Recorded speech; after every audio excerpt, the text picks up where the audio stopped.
प्राथमिक कार्य मैंने मोटे रूप से आप लोगों को मुद्रा के प्राथमिक कार्य समझा दिए थे। अब है वो मुद्रा के सेकेंडरी कार्य, मतलब मुद्रा के दूसरे कार्य क्या है। ठीक है, दूसरे कार्य पहला क्या है? विशेषज्ञता हासिल करना, उत्पादन करना और व्यापार करना। ये लिख दीजिए आप। मुद्रा के सेकेंडरी फंक्शन है स्पेशलाइजेशन, मतलब विशेषज्ञता हासिल करना, उत्पादन करना और व्यापार करना। विशेषज्ञता का मतलब ये हुआ कि जो मुद्रा का काम ये है कि अर्थव्यवस्था में इनपुट या आगतों को खरीदने के लिए, उत्पादन की प्रक्रिया में आगतों को खरीदने के लिए अधिक से अधिक इनपुट की जरूरत पड़ती है और इनपुट को खरीदने के लिए मुद्रा की आवश्यकता होती है। यदि मुद्रा नहीं होती तो उत्पादन की प्रक्रिया में स्पेशलाइजेशन लाना, विशेषीकरण लाना मुश्किल काम था। मुद्रा का सेकेंडरी फंक्शन में दूसरा काम है influence on income and consumption, मतलब आय और उपभोग को प्रभावित करता है। मुद्रा से आय और उपभोग प्रभावित होता है। आप सबको पता है कि देश की यदि जीडीपी ज्यादा होगी तो लोगों के पास ज्यादा से ज्यादा इनकम आएगी, लोगों के पास ज्यादा से ज्यादा पैसा आएगा, और यदि लोगों के पास ज्यादा से ज्यादा पैसा आएगा तो उसका अधिक से अधिक कंजम्पशन होगा, अधिक से अधिक उसका उपभोग होगा। किसी भी देश में उपभोक्ता का उपभोग इससे तय होता है कि उस लोगों के पास पैसा कितना है, उस देश के लोगों के पास इनकम कितनी है। इनकम ज्यादा होगी तो उपभोग भी ज्यादा होगा, और ये कब संभव है? जब मुद्रा है तभी संभव है। यदि मुद्रा नहीं होती तो उपभोग और इनकम देश की अधिक बढ़ाना संभव नहीं था, उपभोग भी अधिक करना संभव नहीं था। कीन्स ने कहा है, कीन्स एक बहुत बड़ा अर्थशास्त्री है, उसने ये कहा है कि वर्तमान उपभोग वर्तमान आय पर निर्भर करता है। यदि आय बढ़ेगी तब उपभोग भी बढ़ेगा। तो सेकेंडरी दूसरा काम ये था influence of income and consumption. तीसरा मुद्रा का जो सेकेंडरी काम है वो है इंस्ट्रूमेंट ऑफ मेकिंग लोन, अर्थात आधुनिक बैंकिंग व्यवस्था में लोन देने की व्यवस्था है। लोन देने की व्यवस्था का मतलब ये हुआ कि यदि आज मेरे पास पैसा नहीं है, मुद्रा नहीं है, तब बैंकिंग व्यवस्था से लोन ले सकते हैं। लोन दो प्रकार के कामों से दिया जा सकता है, लोन दोनों साइड में दिया जा सकता है। पहला लोन दिया जाता है निवेश के पर्पज से। यदि निवेश ज्यादा होगा तो ज्यादा से ज्यादा उद्योग लगेंगे, ज्यादा से ज्यादा उद्योग लगेंगे तो ज्यादा से ज्यादा वस्तु और सेवाओं का उत्पादन होगा, ज्यादा से ज्यादा लोगों को रोजगार मिलेगा और अर्थव्यवस्था आगे बढ़ने लगेगी। उसी प्रकार बैंकें कार लोन देती है, उपभोक्ताओं को लोन देती है, पर्सनल लोन देती है, ताकि उपभोक्ताओं का भी अधिक से अधिक उपभोग बढ़े, वस्तु और सामानों को खरीदे। उनके वस्तु और सामानों को खरीदने की क्षमता मुद्रा के द्वारा बढ़ाई जाती है। तो मुद्रा इंपॉर्टेंट है, मनी इंपॉर्टेंट है, मनी के बिना काम नहीं हो सकता, मनी से ही देश आगे बढ़ता है। तो तीसरा सेकेंडरी फंक्शन है money is an instrument of making loan, मतलब मुद्रा से लोन की जो व्यवस्था है, आधुनिक जो बैंकिंग व्यवस्था है वो विकसित हो गई। चौथा है money as a tool of monetary management, अर्थात मुद्रा मतलब देश में दो प्रकार की नीतियां चलती है, आर्थिक नीतियां चलती है। एक मौद्रिक नीति, दूसरी राजकोषीय नीति। मौद्रिक नीति को संचालन कौन करता है? Reserve bank of India. तो रिजर्व बैंक ऑफ इंडिया देश में मुद्रा की मात्रा कितनी हो, मुद्रा की पूर्ति कितनी हो, उसकी व्यवस्था करता है, मॉनेटरी मैनेजमेंट करता है, ताकि इस देश के लोगों को कोई समस्या नहीं आए। यदि देश के अंदर पैसों की कमी है तो reserve bank of India easy monetary policy बनाती है, लिबरल मॉनेटरी पॉलिसी बनाती है, ताकि अधिक से अधिक लोगों के हाथ में पैसा जाए और वो उन पैसों को खर्च करे और अधिक से अधिक देश तेज गति से आगे बढ़े। तो ये मनी से ही देश में मॉनेटरी मैनेजमेंट होता है। मॉनेटरी मैनेजमेंट का मतलब ये है कि देश को कितना आगे बढ़ाना है, कितना आगे ले जाना है, बशर्ते कि कीमतें नहीं बढ़नी चाहिए। तो ये मॉनेटरी मैनेजमेंट रिजर्व बैंक के पास होता है, और ये तभी संभव है जब मनी है। यदि मनी नहीं होता तो ये करना संभव नहीं होता। मैं उदाहरण के तौर पे दूं, यदि मनी नहीं होता तो देश में लोगों की इनकम कैसे बढ़ाई जाती? कोई हमारे पास कोई साधन नहीं है, लोगों को कैसे धनवान बनाया जाता? कोई तरीका नहीं है, कोई तरीका नहीं है। मैं आपको उदाहरण के तौर पे बताऊं कि पहले जमाने में बार्टर सिस्टम था। बार्टर सिस्टम का मतलब क्या हुआ? वस्तु के बदले वस्तु का आदान प्रदान था, पैसा था ही नहीं। उदाहरण के तौर पे मेरे पास यदि गेहूं है, किसी के पास गाय है, तो मैं उससे गाय ले लेता, उसको उसके बदले क्या दे देता? गेहूं दे देता। ये बार्टर सिस्टम कहलाता है। वस्तु विनिमय प्रणाली कहलाती है। वस्तु विनिमय प्रणाली में बढ़ाना आय को संभव नहीं था, आगे बढ़ना संभव नहीं था। जैसे मेरे पास हजारों गायें हैं, लेकिन हजारों गायें से मैं अपना वेलफेयर नहीं बढ़ा सकता। किसी को सपोज एक गेहूं के बदले में मैंने एक गाय के बदले में गेहूं ले लिया, लेकिन मुझे तो कार चाहिए, तो गाय के बदले में कार कैसे आती? आना संभव नहीं था। लेकिन आज के जमाने में ये संभव है। 10 गायों को बेचूंगा, पैसे आ जाएंगे, पैसे कार वाले के पास लेके जाऊंगा, कार ले लूंगा। तो ये मुद्रा से ही संभव हो सकता है, मुद्रा के बिना ये संभव नहीं हो सकता। उसी प्रकार पांचवा जो सेकेंडरी काम है मनी का, वो है instrument of economic policy. Instrument of economic policy अर्थात जब देश में आर्थिक नीति बनती है, जब देश में मौद्रिक नीति बनती है, तो हर चीज मुद्रा के संदर्भ में ही है। आर्थिक नीति का संचालन दो प्रकार की नीतियां होती है, वैसे मैंने आपको बताया था। एक नीति होती है राजकोषीय नीति, जिसका संचालन भारत सरकार करती है। एक नीति होती है मौद्रिक नीति, जिसका संचालन रिजर्व बैंक ऑफ इंडिया करती है। तो रिजर्व बैंक ऑफ इंडिया की मौद्रिक नीति का पैरामीटर क्या है, उसका आधार क्या है? मनी। उनको पता है देश में मनी बढ़ाना है, घटाना है, ताकि कीमतें नहीं बढ़े, ऊपर नीचे नहीं हो। ये सारा काम ही मनी से संभव है, और मनी से ही देश आगे बढ़ेगा। और ये मनी न्यूट्रल नहीं है, देखो मुद्रा में ताकत है।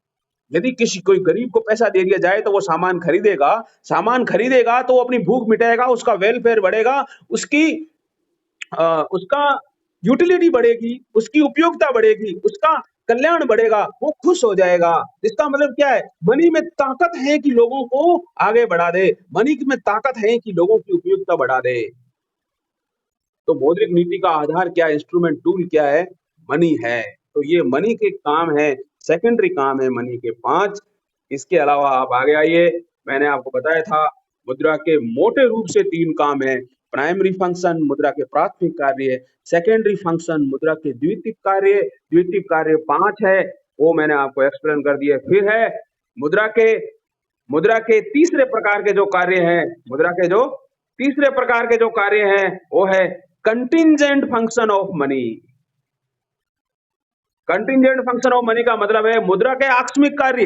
तीसरे काम कौन से हैं मुद्रा के? आकस्मिक कार्य। भाई लिख रहे हो ना सारे लोग?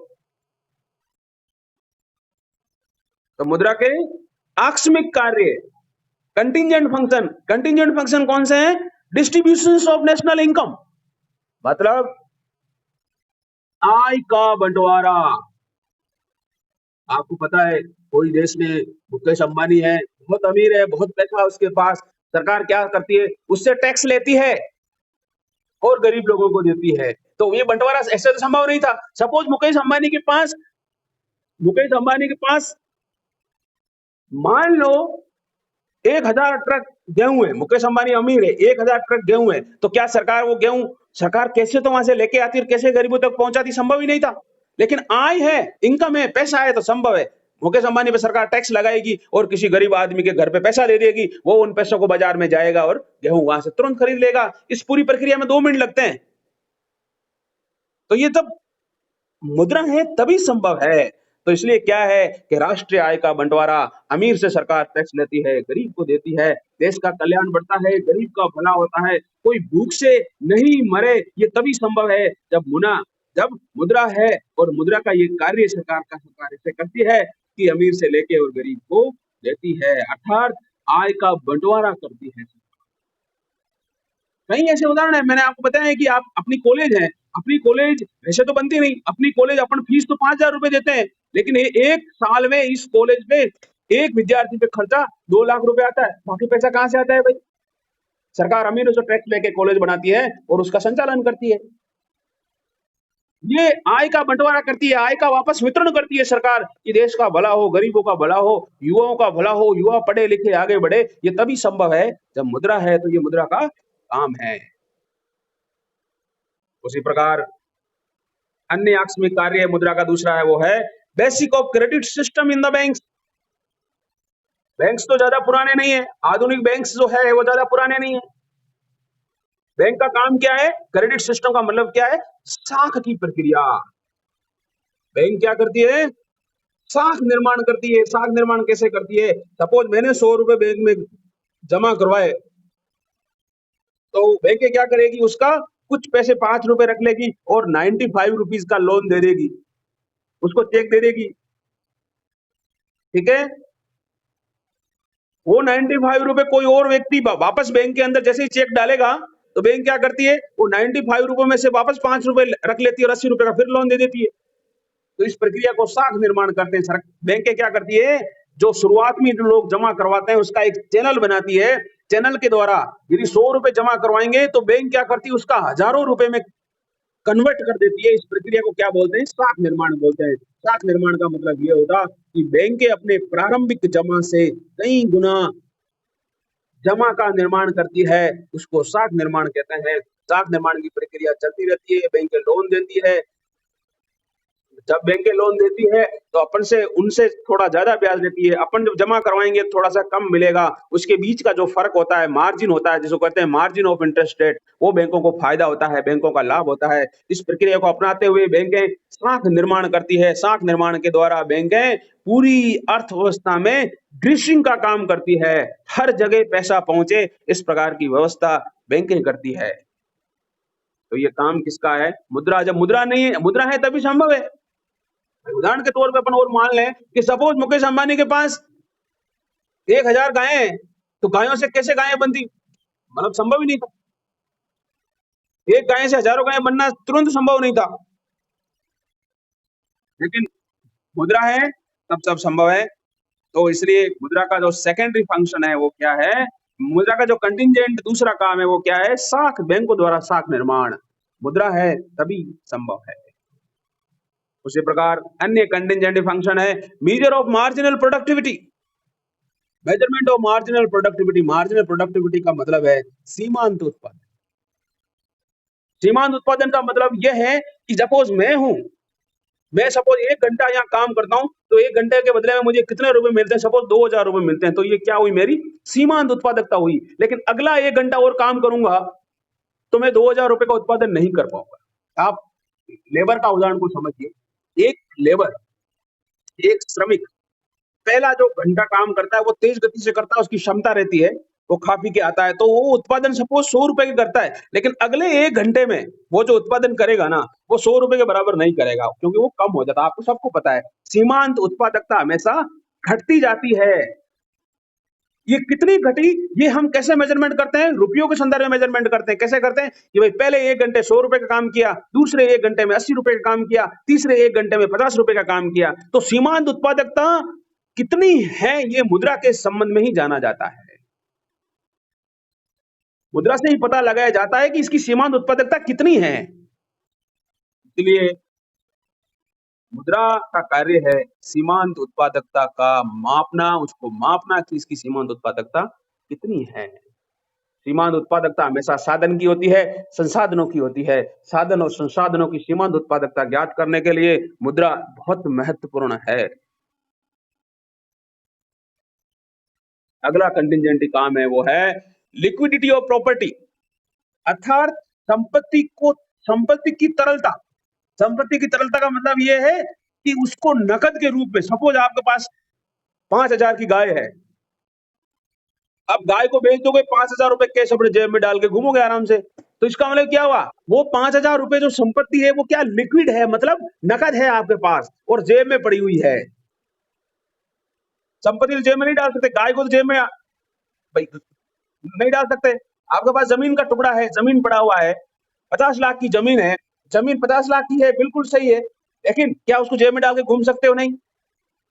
यदि आपको उसको नकद करना है तो क्या करना पड़ेगा? आपके पास पैसा ही आएगा। आप क्या करोगे? पैसा ले लोगे, पैसा आराम से बैग में डाल के घूमोगे। तो क्या हुआ? जो भी संपत्तियां हैं उनको नकद रखना है, अपने पास रखना है, अपने जेब में रखना है, अपनी गाड़ी में, घर में, कार में रखना है, तो मुद्रा के रूप में ही आप रखना पड़ेगा आपको। इसलिए मुद्रा अपने आप में क्या है?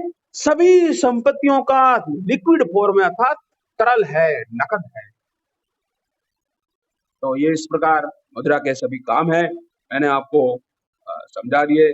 इसमें किसी को कोई प्रश्न हो तो कोई कर सकता है, अदरवाइज जो मुख्य रूप से मोटे रूप से मोटे रूप से जो था वो मैंने आप लोगों को समझा दिया।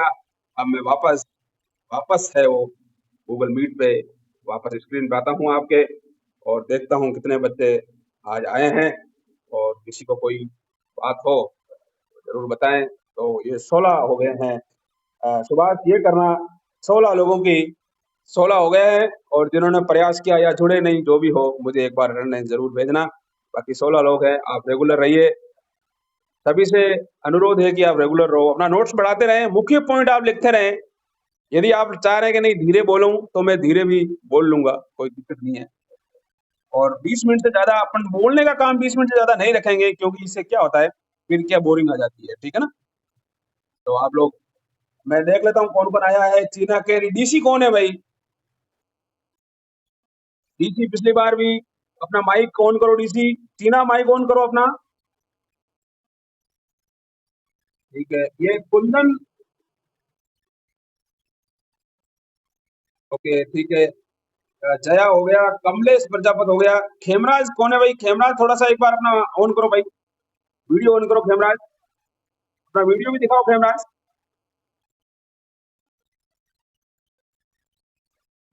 खेमराज बोलो।